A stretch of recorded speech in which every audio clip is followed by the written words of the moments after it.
nous lirons l'Évangile selon saint Jean, et aujourd'hui ce sera le chapitre 6. Je ferai référence à l'ensemble. Voilà. Est-ce que les techniciens sont... C'est bon? Très bien. Au nom du Père et du Fils et du Saint-Esprit. Amen. Ô croix, notre unique espérance, nous te saluons. Ô croix, notre unique espérance, nous te saluons. Amen. Alors je rappelle, s'il y en a qui ont rejoint tout juste pour ce petit enseignement, qu'il y a des prêtres, ou au moins un prêtre, peut-être deux, qui sont disponibles pour les confessions. Voilà, alors nous avons l'usage ici, puis je pense dans beaucoup d'autres paroisses, de proposer des enseignements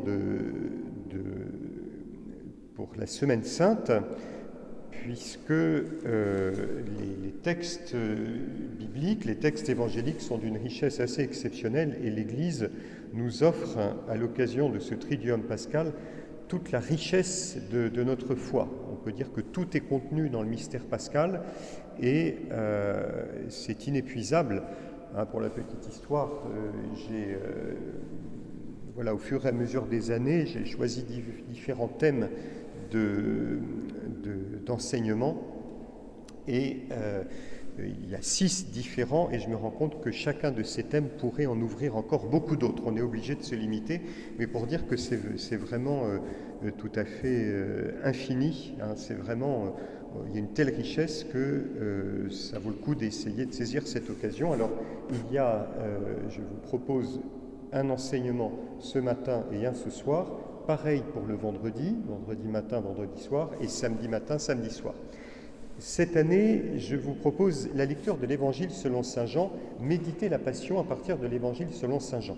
Et de façon un peu paradoxale, je ne lirai pratiquement aucun texte du récit de la Passion. Alors, comment va-t-il parler de la Passion alors qu'il ne lit aucun texte, alors que chez saint Jean, le récit de la Passion, on connaît bien, et je vais lire des textes qui sont autour. Alors, pourquoi? Parce que chez saint Jean, eh bien, le mystère de Pâques, le mystère pascal, couvre tout l'Évangile. Voilà. On peut dire que tout l'Évangile, selon saint Jean, est comme une entrée de Jésus dans le mystère de la Passion. Vous me direz, c'est le cas chez les autres évangélistes, mais chez les autres évangélistes, qu'on appelle les synoptiques, les choses sont marquées avec des séquences beaucoup plus narratives, beaucoup plus nettes. Voilà, Jésus va prêcher en Galilée, et puis on va voir comment les gens vont réagir, et au bout d'un moment, il va se mettre à parler de sa Passion, et puis là, de façon très nette, on entre dans le temps de la Passion. Chez saint Jean, on a l'impression que qu'il y a un procès de Jésus depuis le début. Plusieurs commentateurs de l'Évangile l'ont fait remarquer. Le procès de Jésus commence très très vite. Jésus est comme mis en accusation, et très vite, il va nous mettre devant le mystère de sa mort et de sa résurrection. Et donc, en lisant au-delà des récits proprement dits de la Passion, eh bien, nous sommes déjà dans ce mystère pascal. Et même saint Jean poussera encore plus loin, puisqu'il va presque confondre le vendredi saint, la mort de Jésus, avec la résurrection. On aura l'occasion peut-être d'en reparler. Quand Jésus parle de sa mort, vous vous souvenez de la manière dont il en parle, il dit « quand je serai glorifié », quand je serai élevé. Pardon à ceux qui sont devant la caméra, je me retire. C'est mieux de ne pas se cacher pour ceux qui sont à gauche et à droite. Voilà, donc chez saint Jean, il y a cette vision qui est véritablement une vision de foi. Le point de départ de tout cela, ce que je dis, c'est un peu la grande introduction pour nos 6 enseignements, on le trouve à la fin de l'Évangile, quand Jésus est devant la croix. Quand Jean est devant la croix. Voilà, la tradition dit que c'est le disciple que Jésus aimait, le plus jeune, celui qui faisait partie des grandes familles sacerdotales, qui a eu droit à rester avec Jésus jusqu'au pied de la croix, avec Marie. Donc il était près de Jésus, il a vu Jésus mourir. Et au moment où le centurion plonge la lance dans le côté de Jésus, il en sort du sang et de l'eau. Et Jean dit, voilà, je suis ce disciple qui a vu et qui rend témoignage. Et sachez que ce témoignage est vrai. Donc Jean, c'est celui qui a vu à la fois la mort de Jésus et au moment de la mort, ce double mystère à la fois de l'Esprit Saint que Jésus remet, donc il y a à la fois la mort mais le don de l'Esprit, et puis l'eau et le sang qui coulent, qui sont déjà le signe de la fécondité de la mort de Jésus, le baptême et l'Eucharistie. Donc Jean a vu et il rend témoignage. Tout son évangile est un témoignage rendu à ce que Jésus a accompli dans sa mort et sa résurrection. Il y a un autre passage qui nous permet d'entrer dans cette spiritualité de Saint Jean et de comprendre que tout son regard, tout son enseignement va être habité par cette foi profonde. C'est le moment où, pendant le dernier repas, on voit Jésus qui annonce que l'un des disciples va le dénoncer, va le trahir, et Jean se met tout contre le côté de Jésus, le cœur de Jésus. Vous connaissez bien cette scène. Alors les repas dans l'Antiquité, on était allongés comme ça sur des coussins, les uns contre les autres, et donc on devine bien que Jean, le disciple que Jésus aimait, qui était plus proche de Jésus, a pu se plonger contre son cœur. Et saint Augustin dira, celui qui a plongé sa tête contre le cœur de Jésus est capable de nous dire toute la profondeur des mystères du Christ. Voilà, ces deux scènes, le regard de saint Jean qui rend témoignage et la proximité de Jean avec le cœur de Jésus. Et donc, c'est avec cette attitude que je vous invite à lire les différents chapitres de l'Évangile. Alors aujourd'hui, nous allons commencer avec le chapitre 6 de saint Jean, qui nous rapporte la multiplication des pains, puis une nuit que Jésus passe à l'écart, et finalement le lendemain un grand discours que je vais essayer de reprendre avec vous. Un discours qu'on appelle le discours du pain de vie, qui déploie les paroles de Jésus qu'on ne trouve pas chez saint Jean, quand Jésus dit « Ceci est mon corps livré pour vous, ceci est mon sang versé pour vous ». Si je vous dis jeudi saint, qu'est-ce que c'est? Vous allez me dire, c'est le moment où Jésus a dit « Ceci est mon corps, ceci est mon sang livré pour vous ». On est d'accord. C'est absent de chez saint Jean, dans le récit de la Passion. En revanche, si saint Jean ne rapporte pas cette phrase exactement, elle réapparaît à travers le discours chapitre 6. Vous voyez comment il faut lire tout l'Évangile pour comprendre le mystère de la Passion. Voilà. Ceci est mon corps livré pour vous, qui va se déployer de cette manière. Et c'est un discours qui a beaucoup de relations avec le récit du dernier repas de Jésus. Il y a beaucoup de liens. Le thème du corps qui est donné, la question de la mort et de la vie, je vais revenir dessus. Et puis d'ailleurs, c'est aussi à la fin de ce chapitre 6, ce grand discours sur le pain de vie, c'est là qu'il sera question de la trahison de Judas chez saint Jean, de la même manière que dans les évangiles synoptiques, c'est au cours du dernier repas qu'il y a la trahison de Judas. Donc il y a beaucoup de liens entre ce chapitre 6 et le dernier repas de Jésus. Avant d'entrer dans le corps même du texte, je signale une dernière chose, c'est que ce discours du pain de vie fait suite à la multiplication des pains, donc il y a le thème du pain sur lequel nous allons nous arrêter, et nous sommes quelques jours, peu de temps avant la fête de Pâques, chapitre 6, verset 4. Donc on est dans un contexte pascal, encore une relation avec le repas du jeudi saint. Et puis les références à l'Exode qui sont assez nombreuses. On est dans un lieu désert, le peuple qui est nourri miraculeusement, comme avec la manne, etc. Ça, c'est quelque chose que vous m'entendrez dire tout le temps, et heureusement, je pense que tous les prêtres le disent, tous ceux qui commentent l'Évangile, on ne peut pas comprendre l'Évangile si on n'a pas présent à l'esprit l'Ancien Testament. Et beaucoup, chez Saint Jean, le livre de l'Exode, le thème de l'Exode. Alors, le premier point que je voudrais souligner, c'est d'abord quelle est la nature de cette nourriture que Jésus veut donner. De quelle nourriture s'agit-il? Quelle est la nourriture que Jésus veut donner? Tout d'abord, Jésus agit de manière très pédagogique. Jésus multiplie les pains pour répondre à un besoin immédiat, légitime, celui de manger, de nourrir notre corps de chair.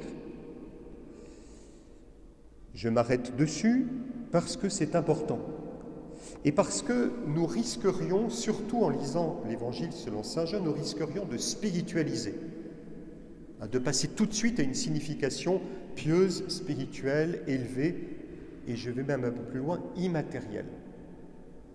On fait souvent la lecture de l'Évangile un peu, vous savez, ce que j'appelle chez les enfants la réponse cathée. Quand on pose une question très concrète, qu'est-ce que je ne sais pas quoi, qu'est-ce que j'ai devant moi? Et bien, les enfants vont faire comme ça. Le premier geste de l'enfant, c'est ça, on lève le doigt. Puis ensuite, c'est l'amour de Dieu.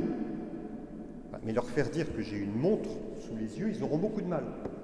Parce que, obligatoirement, le prêtre, l'Église, c'est dans le spirituel, donc l'immatériel. Et chez Saint Jean, on est beaucoup dedans. Comme Saint Jean est celui qui a contemplé le Verbe de Dieu.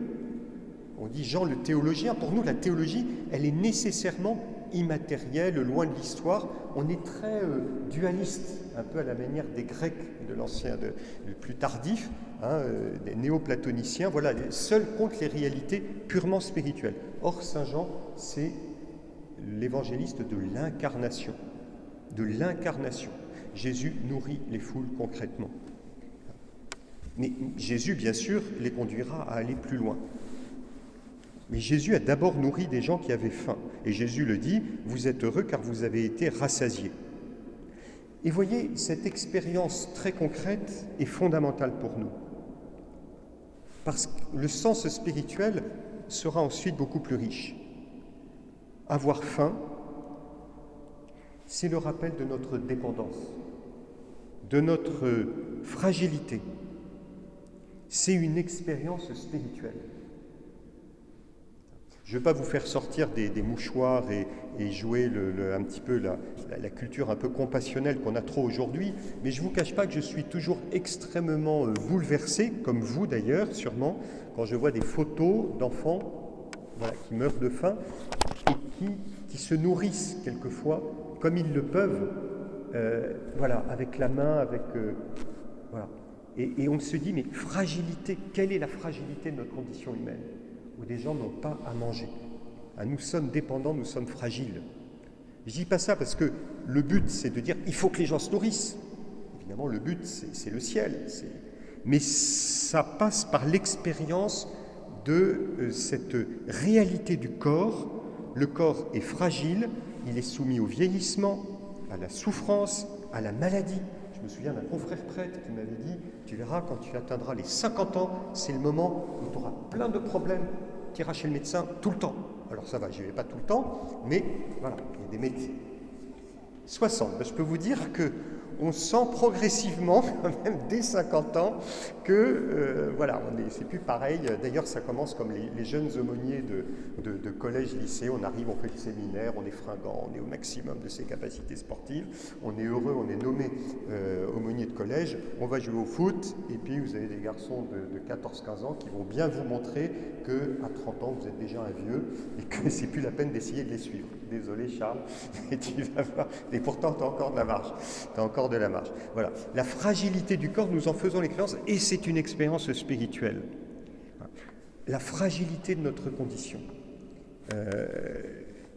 Et donc, il y a comme une dignité de poser les actes les plus simples de notre existence, d'être nourri. Et le Seigneur le prend en compte. Dans le désert, les gens qui avaient faim, Il y a ces images tragiques des gens qui sortaient des camps de concentration, qui étaient tout maigres, et on les voit, quand c'est un film assez bouleversant, on voit quelqu'un qui se nourrit, et on se dit, mais ce geste, on préférerait qu'il y ait une pudeur, qu'on ne montre pas cette image, parce que c'est à la fois tellement simple, et pour certains, c'est pas évident de pouvoir se nourrir.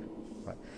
Autrement dit, j'emploie les termes qui vont commander non seulement l'enseignement de ce jour, mais l'enseignement de toutes ces journées, c'est que c'est une question de vie ou de mort. Notre vie déjà biologique, dépend de choses extrêmement simples,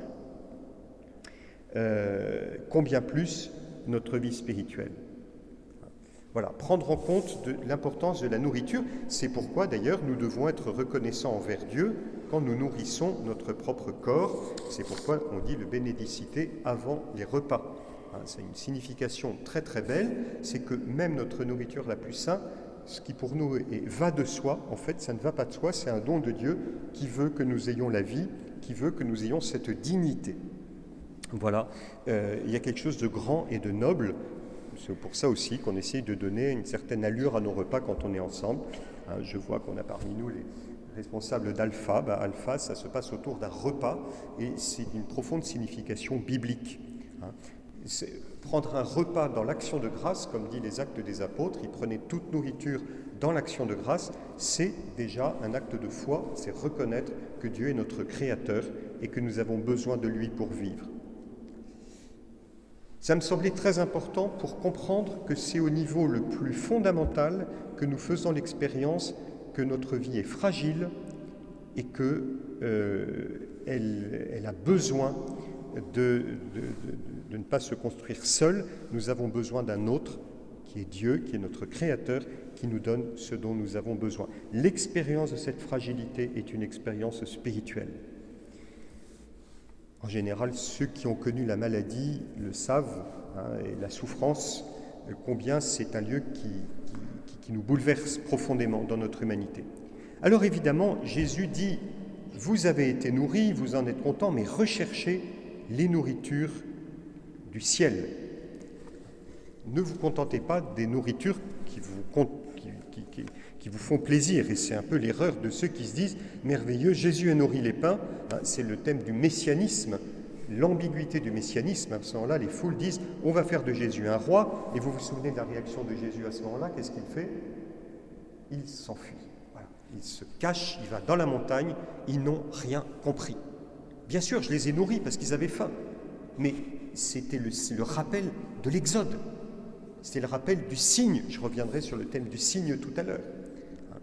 Donc Jésus s'enfuit. Le messianisme, c'est exactement ce qu'on a encore aujourd'hui. Ça y est, on a trouvé la personne qui va nous sortir de tous les problèmes. Voilà, c'est la foule qui acclame Jésus à Jérusalem, c'est un petit peu ça. Jésus est venu pour autre chose. Quelle est la question qui se pose quand Jésus refuse d'être enfermé dans le rôle de celui qui va monter une entreprise de boulangerie. Voilà. Parce que honnêtement, l'Église catholique aurait pu faire ça. Finalement, si le but, c'est que les gens soient nourris, on fait des entreprises de boulangerie et de confiture et de charcuterie, comme ça on résout le problème. Mais le pape François nous dit que l'Église n'est pas une ONG pour régler le problème de la faim, même si nous devons bien sûr y être très attentifs. Nous sommes là pour autre chose. En fait, le pain que nous mangeons nourrit un corps qui est destiné à mourir. Alors c'est un peu violent d'entendre ça, mais chaque fois que nous nous nourrissons, nous savons que c'est pour quelques heures et qu'il faudra recommencer. Il y a donc un lien étroit entre la nourriture et la mort. Je viens de dire entre la nourriture et la vie, mais une vie qui reste fragile. Mais nous nous rendons compte que nous avons besoin, rapidement après, de nous nourrir de nouveau. Donc, cette expérience de mort revient sans cesse. Alors, c'est un temps plus ou moins long. Voilà. Chez les enfants, en général, avant le goûter, on se rend compte que déjà, c'est capital qu'il y ait le goûter. Sinon, c'est très, très, très, très ennuyeux. Puis c'est vrai, je crois, physiologiquement, il y a besoin d'une nourriture très, très fréquente. Après, les plus grands, voilà, ils ont la nostalgie du goûter. Voilà. Mais y a-t-il une nourriture qui nous nourrisse non pas pour la mort, mais pour la vie, et une vie plus forte que la mort? Puisque c'est une question de mort et de vie. Quelle est la vie véritablement qui nous anime?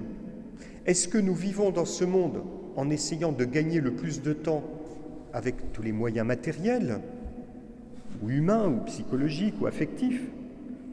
Ou est-ce que nous vivons en disant « je veux vivre véritablement d'une vie qui ne soit plus sujette à la fragilité et à la mort ?» Jésus exhorte son auditoire à travailler pour la nourriture qui demeure en vie éternelle. Et il y aura beaucoup de passages dans la Bible où on va opposer ce monde qui passe et ce qui demeure en vie éternelle. Et ultimement, ce qui demeure en vie éternelle, c'est notre âme. C'est ce que nous sommes profondément. Et Jésus va résumer cette thématique-là dans l'Évangile, dans cette parole que vous connaissez bien. Que sert à l'homme de gagner l'univers s'il vient à perdre son âme? Ça vous dit quelque chose? Alors quelle est la différence entre l'univers qu'on peut gagner, le pouvoir, à notre échelle simplement une bonne nourriture, l'assurance d'avoir tout ce que nous voulons? C'est que tout ce que nous voulons, c'est comme la nourriture, ça finira par disparaître.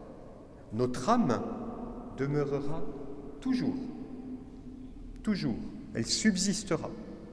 Nous pourrons tout perdre, nous garderons notre âme. Qu'est-ce qui fait vivre notre âme?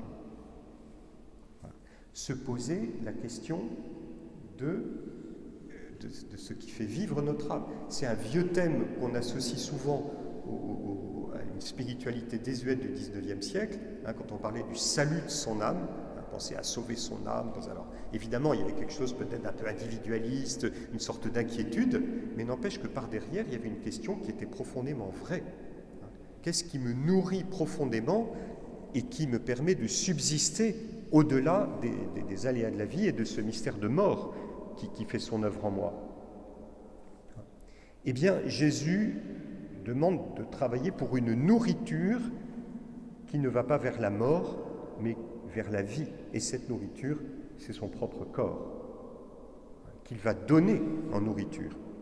Le pain que je donnerai, et je crois avoir suffisamment insisté sur la réalité du pain, en hébreu, le pain, ça se dit...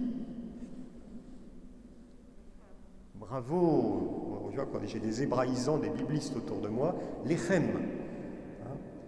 Dans lechem, il y a pour la vie, pour vivre, rai, la vie. Le pain, c'est ce qui fait vivre. C'est la nourriture fondamentale, basique. Eh bien, Jésus donnera le pain que je donnerai, c'est ma chair pour la vie du monde.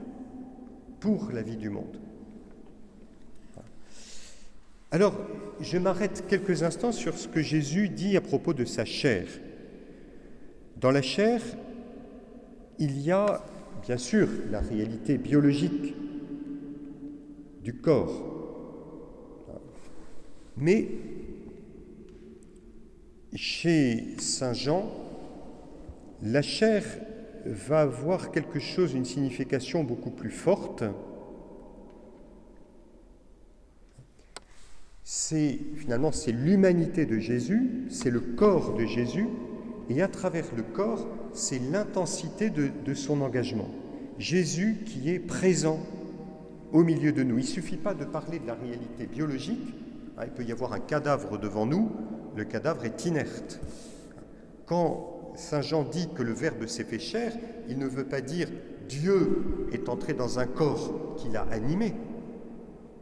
Non, Dieu est rentré dans la réalité de notre humanité, et notre humanité est, coextensive avec ce qui est notre corps. Je suis là où est mon corps. Je ne sais pas si vous vous êtes posé la question, pourquoi on a un corps? Qu'est-ce que c'est que mon corps? Mon corps, c'est ce par quoi je suis présent au monde, ce par quoi je peux m'engager dans le monde, ce par quoi je peux être en contact avec les autres. Il faut donc avoir cette vision dynamique du corps dans lequel la rencontre, la communion, l'engagement sont possibles. Le corps humain, c'est le corps de quelqu'un. Donc, quand on dit que le Verbe s'est fait chair, on ne dit pas simplement il a pris un corps, j'allais dire le beefsteak, voilà, avec des os, mais il s'est réellement engagé dans notre humanité. Cette parole fondamentale, dont tout le mystère pascal va être le déploiement, le Verbe s'est fait chair et il a habité parmi nous. Voilà. Donc, Jésus nous le dit, la nourriture qu'il va donner, c'est sa chair pour la vie du monde. C'est-à-dire sa vie qu'il va donner librement. Et la liberté du don de Jésus va être quelque chose de fondamental. Jésus va se donner librement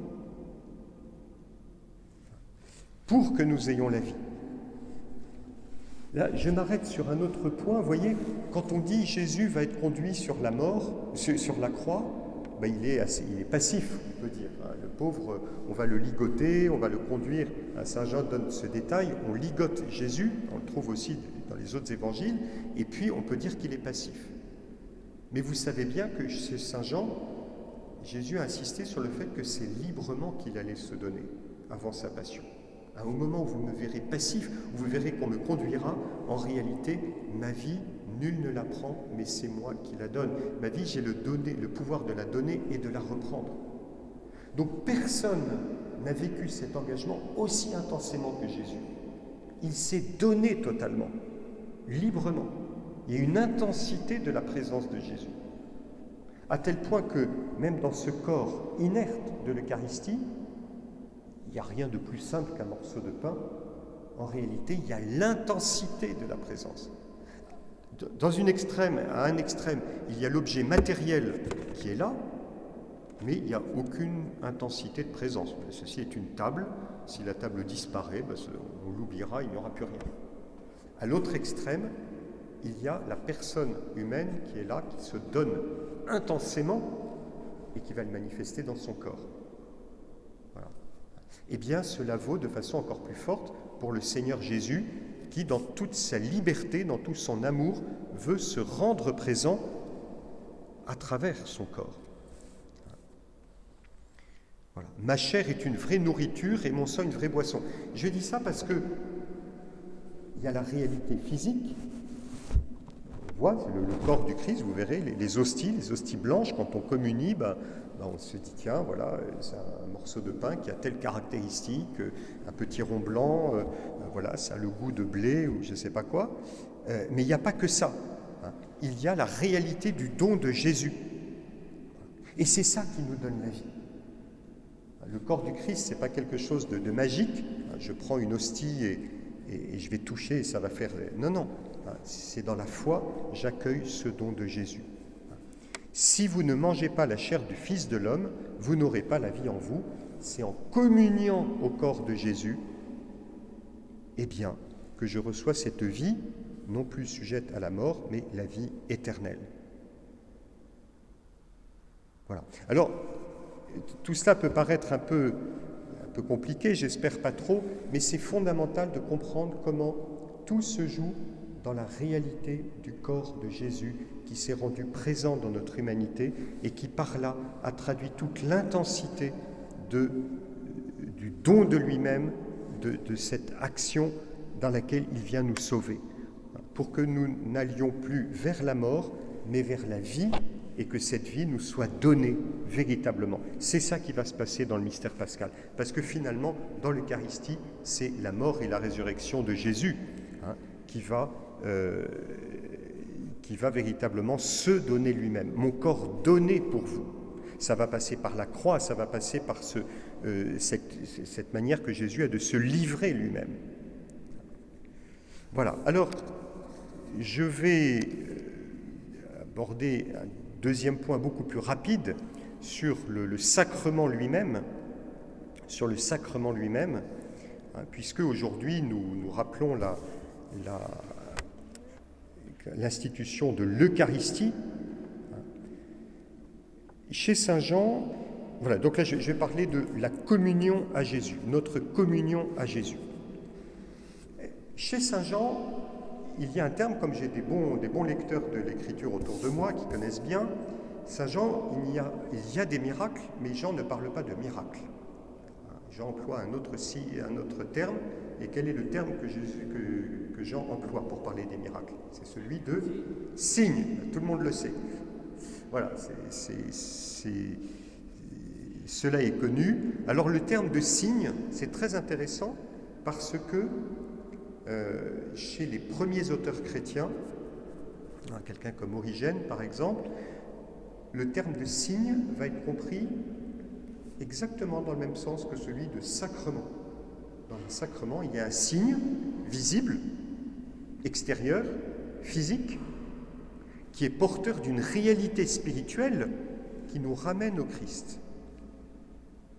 Quand il y a un signe, chez saint Jean, c'est dans le sens d'un sacrement. Eh bien, la multiplication des pains est un signe. Jésus a nourri les foules. Mais comme dans tout signe, il faut aller plus loin que ce que l'on voit. Il ne faut pas en rester à l'évidence extérieure. C'est pas « Ah, j'ai eu l'Eucharistie. J'ai eu l'Eucharistie, j'ai eu l'Eucharistie. » Non, c'est je suis conduit à entrer dans quelque chose de beaucoup plus vaste, beaucoup plus profond, à entrer dans la vie même de Jésus. Ça va se déployer dans notre vie chrétienne, dans notre manière de nous comporter. J'aime bien cette idée d'un auteur du Moyen-Âge, c'était Sugère, qui a le père abbé de Saint-Denis, qui parlait de l'Église comme d'une succession de seuils, le bâtiment de l'Église, une succession de seuils, le narthex, la nef, on s'approche de l'autel, à chaque fois on est au seuil d'une réalité plus haute, et l'Eucharistie c'est le seuil ultime qui nous fait rentrer dans la vie du ciel. Alors vous voyez, dans notre rapport à l'Eucharistie, je vois comment aujourd'hui, heureusement, on a une redécouverte qui est heureuse de l'Eucharistie.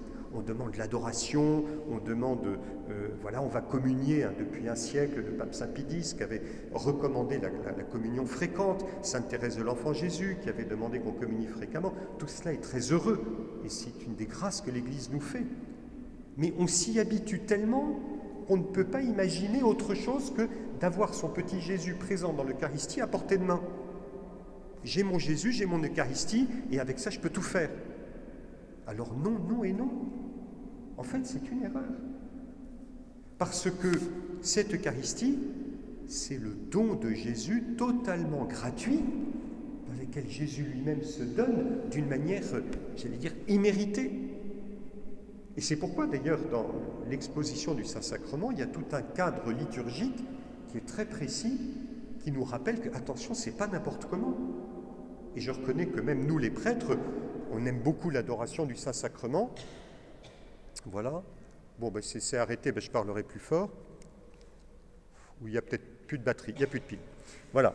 Peut-être voir avec... remplacer les fils. Je vais parler plus fort. Et c'est vrai qu'on use beaucoup on aime beaucoup ces temps d'adoration du Saint-Sacrement, on les propose. Un petit détail intéressant, normalement, on expose le Saint-Sacrement toujours en lien avec la messe. C'est-à-dire, quand on prépare la messe ou à l'issue de la messe, voilà.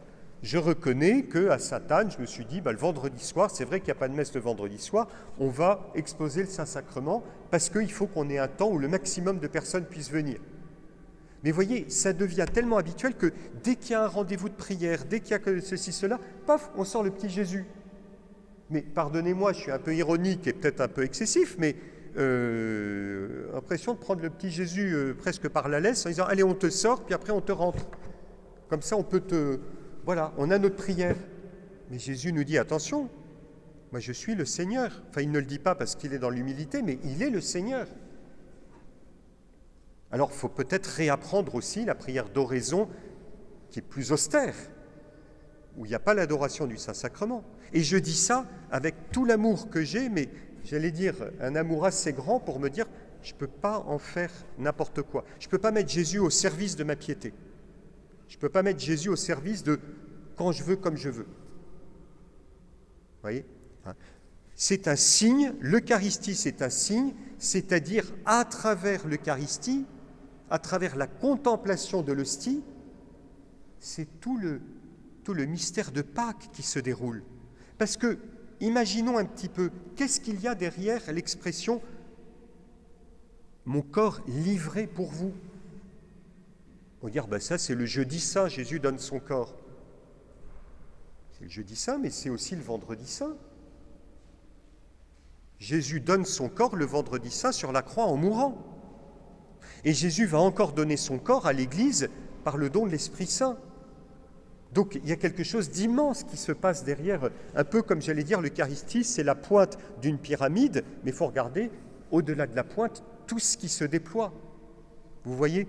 Donc, rendons-nous compte de ce que cela signifie d'avoir accès au corps de Jésus, Jésus qui librement s'est donné à nous, à tel point que, encore aujourd'hui, nous vivons de l'Eucharistie. C'est le thème de la manne dans le désert. On peut dire que l'adoration du Saint-Sacrement, les messes que nous célébrons, le fait d'avoir l'Eucharistie tous les jours, ça nous rappelle la manne dans le désert qui accompagnait le peuple. Mais le drame, c'est quand le peuple a estimé que la manne, ça allait de soi, c'était normal, on en faisait ce qu'on voulait. Et d'ailleurs, il y a un avertissement très intéressant dans la Bible, c'est que quand le peuple prend un peu trop de manne, vous savez, le Seigneur dit « tu prendras ce dont tu as besoin », si tu en prends plus, eh bien, je te demande de ne pas en prendre plus. Alors, il y en a qui discrètement disent « je me fais des petites réserves, on ne sait jamais, puis d'ici à ce que les autres en aient plus que moi. » Voilà. Et le lendemain, tous ceux qui en ont pris plus, vous savez ce qui se passe ? Eh bien, il y a des vers qui vont manger. C'est dégoûtant, la nourriture avec des petits vers. Voilà. C'est-à-dire, le Seigneur dit « c'est ta convoitise. » Et les vers vont ronger ta convoitise. Je te fais ce don merveilleux. La manne, d'ailleurs, le mot manne, en hébreu, ça veut dire... Qu'est-ce que c'est ? Rien à leur apprendre. Là. On passera les uns après les autres pour faire le topo. Qu'est-ce que c'est manne ou quoi ça ? Qu'est-ce que c'est ? C'est extraordinaire. En hébreu, c'est encore plus fort. Quoi ça ? Tellement on est stupéfait. Mais quand on se dit, bah oui, c'est le Seigneur, il nous nourrit, il n'y a pas de problème, il le fait, honnêtement, c'est bien le minimum qu'il puisse faire. Et nous, vis-à-vis de la liturgie, vis-à-vis de l'Église, quand on prend des libertés par rapport à la liturgie, quand on prend des libertés, quand on exige certaines choses, on n'est plus dans cette attitude d'accueil de quelque chose d'inouï. On se souvient que, voilà, il s'agit de se souvenir que Jésus a dit, pour que vous ayez la vie plus forte que la mort, il s'agit d'accueillir ce don, et ce don, c'est que je vais me donner moi-même, avec ce que je vous ai dit tout à l'heure sur cette intensité du don personnel. Voilà. Alors, voilà, le pain destiné à être mangé, l'Eucharistie. Je suis très heureux de vous avoir parlé de mon premier point sur la nourriture la plus basique, parce que ça nous montre le côté très concret de l'Eucharistie. L'Eucharistie a pour vocation à être mangée.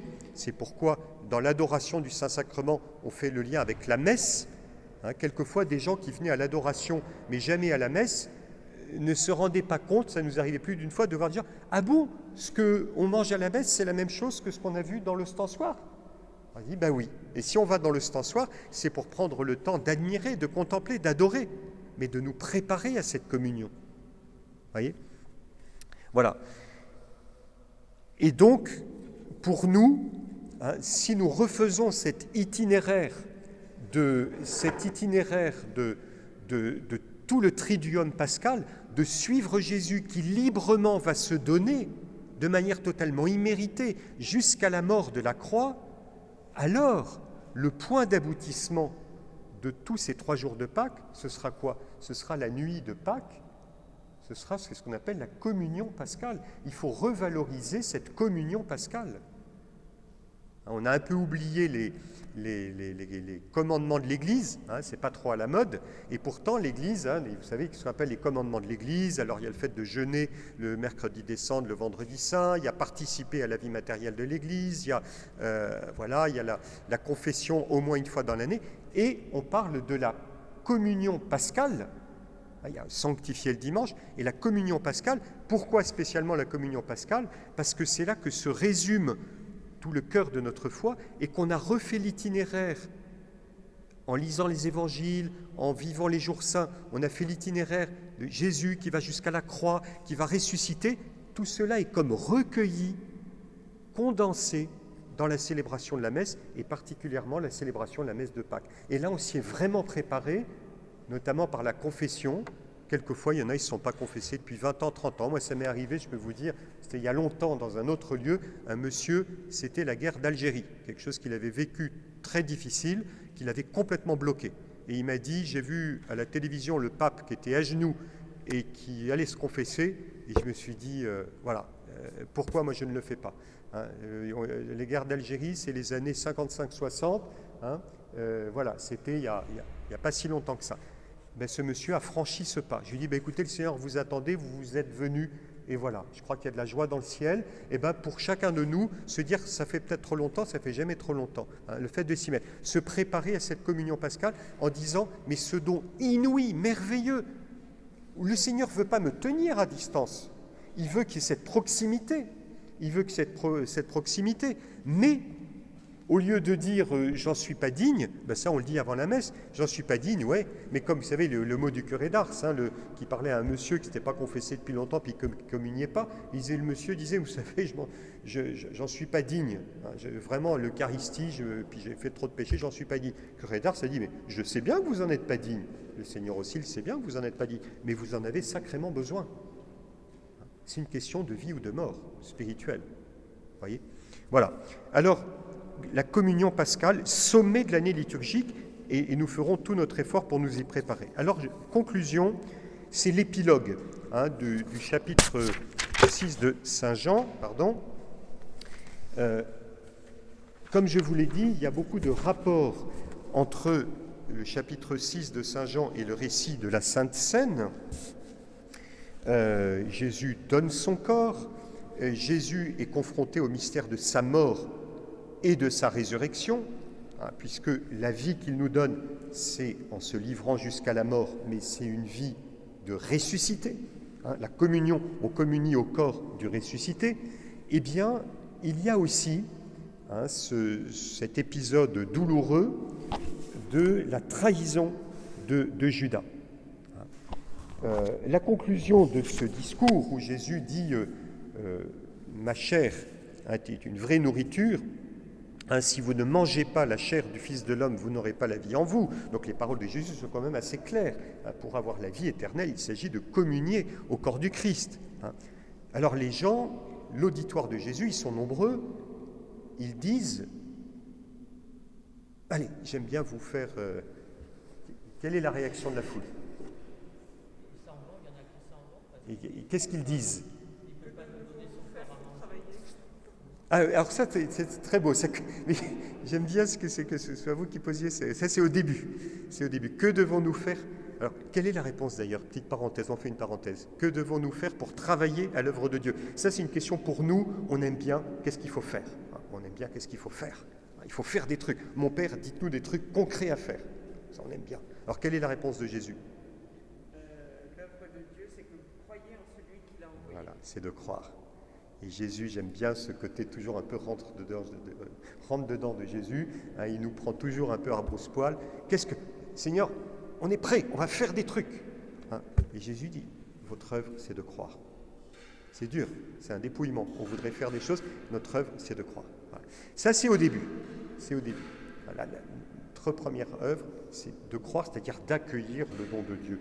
Accueillir Jésus qui se donne, c'est ça, dans la foi. Seigneur, je crois, je t'accueille. C'est toi qui viens agir en moi. Bon, à la fin, voilà, je reprends. Jésus donne, voilà, ma chair livrée pour vous. Si vous ne mangez pas la chair du Fils de l'homme, c'est-à-dire on a besoin de l'Eucharistie pour vivre, pour la vivre l'éternelle. Hein, et Jésus a des paroles très claires. Si vous ne mangez pas la chair du Fils de l'homme, vous n'aurez pas la vie en vous. Donc il y a quelque chose de vital dans l'Eucharistie. L'Eucharistie, ce n'est pas une petite pastille spirituelle, pardon pour l'expression, c'est le lieu de contact avec le Seigneur vivant et vivifiant, le Seigneur ressuscité. C'est le contact avec le Seigneur ressuscité. C'est ça l'Eucharistie. Et qui passe par son corps. C'est toute la réalité dont j'ai parlé tout à l'heure. Voilà. À la fin, les foules disent « Elle est dure, cette parole. Qui peut l'entendre ? Comment celui-là peut-il donner sa chair ?» On est prêt à entendre des discours spirituels. Dans notre société, il y a beaucoup moins d'agressivité qu'il a pu y avoir il y a de nombreuses années. Les gens sont plutôt pour. On aime bien Jésus, on aime bien. On édite des textes de Jésus, vous avez des livres, des grands auteurs spirituels, les grandes religions de l'humanité, et il y a l'enseignement de Jésus. Tant mieux, trouvons le commun dénominateur entre toutes les religions, entre les enseignements, etc. Le problème, c'est que ce n'est pas Jésus. C'est une fabrication d'un Jésus immatériel, un Jésus gnostique, comme on dit, avec un discours. Mais Jésus n'est pas dans le discours. Les chrétiens, ce n'est pas une spiritualité, ça vous me l'entendez dire tout le temps. Les chrétiens, c'est la rencontre avec une personne vivante. Quand vous aimez quelqu'un, vous aimez la personne concrète, vous n'aimez pas son discours, enfin j'espère.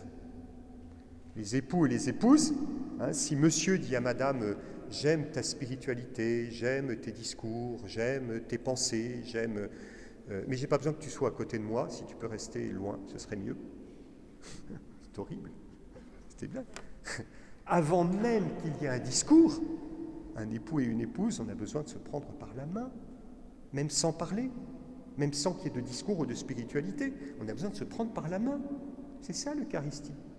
Jésus, ce n'est pas quelqu'un qui fait des belles paroles qu'on va mettre dans des livres de spiritualité qu'on donne pour la première communion, où vous avez à la fois Bouddha, Gandhi, qui sont des gens tout à fait honorables. Gandhi, c'est quelqu'un de parfaitement honorable, d'ailleurs très nourri de l'Évangile, il ne faut pas l'oublier. Voilà, mais ce n'est pas le sujet. Mais Jésus n'est pas là pour nous donner une doctrine d'abord, sa doctrine va découler d'abord du don de sa personne, et l'Eucharistie en est le point focal. Voilà. Alors les gens, ils voient une parole, ils sont prêts, ils écoutaient Jésus avec plaisir, comme à la synagogue de Nazareth, ils écoutaient Jésus avec plaisir, cette parole de grâce, mais quand ils voient que c'est le don concret de la personne de Jésus et que c'est dans une relation personnelle, presque physique, j'allais dire, avec Jésus, aller à la messe. Les gens ils sont prêts à accueillir le christianisme, mais surtout ne nous obligez pas à aller à la messe. À la messe, ça veut dire que c'est concret, il y a une rencontre. Voilà. Elle est dure, cette parole, qui peut l'écouter? Voilà. À ce moment-là, eh bien, presque toute la foule quitte Jésus parce qu'ils ne veulent pas aller jusque-là. Ils veulent une doctrine qui ne les dérange pas trop. Voilà. Il n'y a pas à juger ces gens qui quittent Jésus.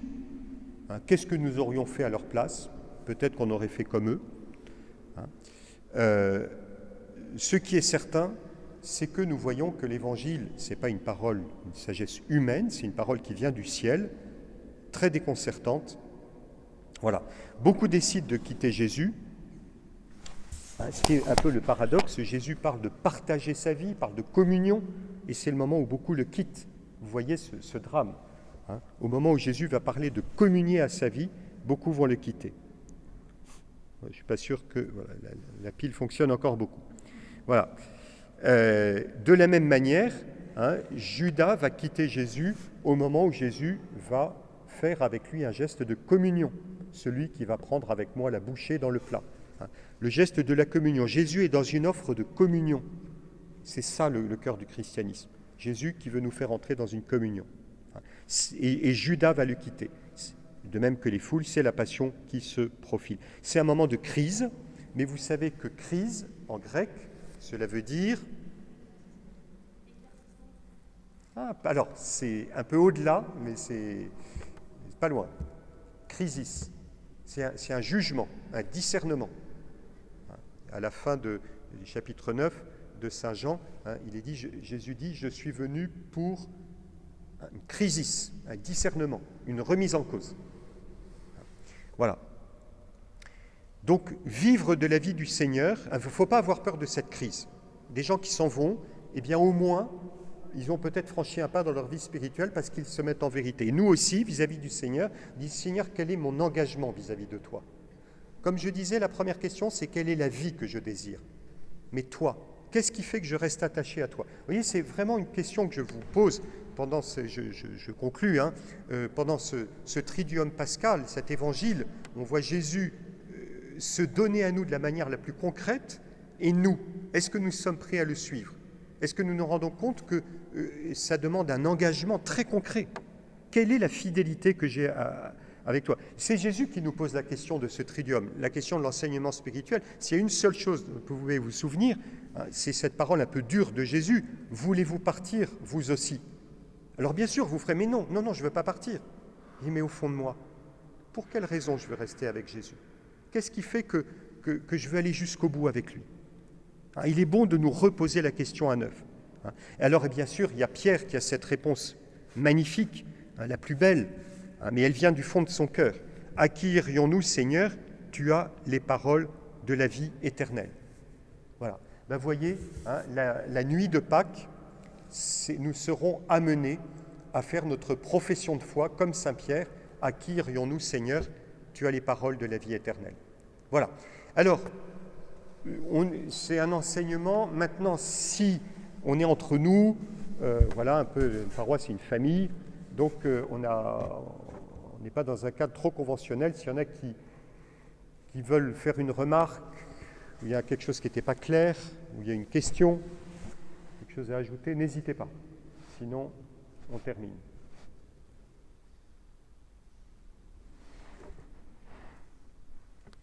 Ça va? Très bien. Eh bien, écoutez, rendez-vous cet après-midi. Je n'ai pas l'heure sous les yeux, parce que comme ça change chaque année. 16h45 pour les vêpres? Pour 16h les vêpres.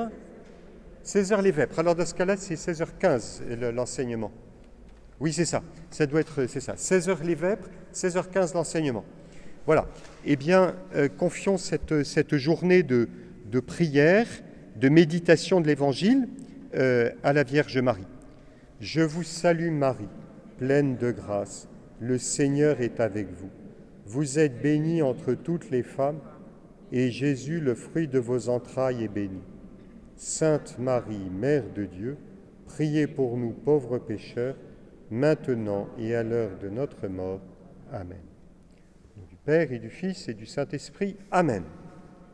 Je voulais juste te dire, comme c'est l'année de Saint Joseph, de temps en temps aussi, il y a la même prière pour Joseph que Marie. Je vous salue Joseph. Oui. On peut le dire aussi. On a le droit, et puis voilà, mais c'est une famille, ils sont très unis les uns aux autres. Hein. Il y a même Sainte Anne qui fait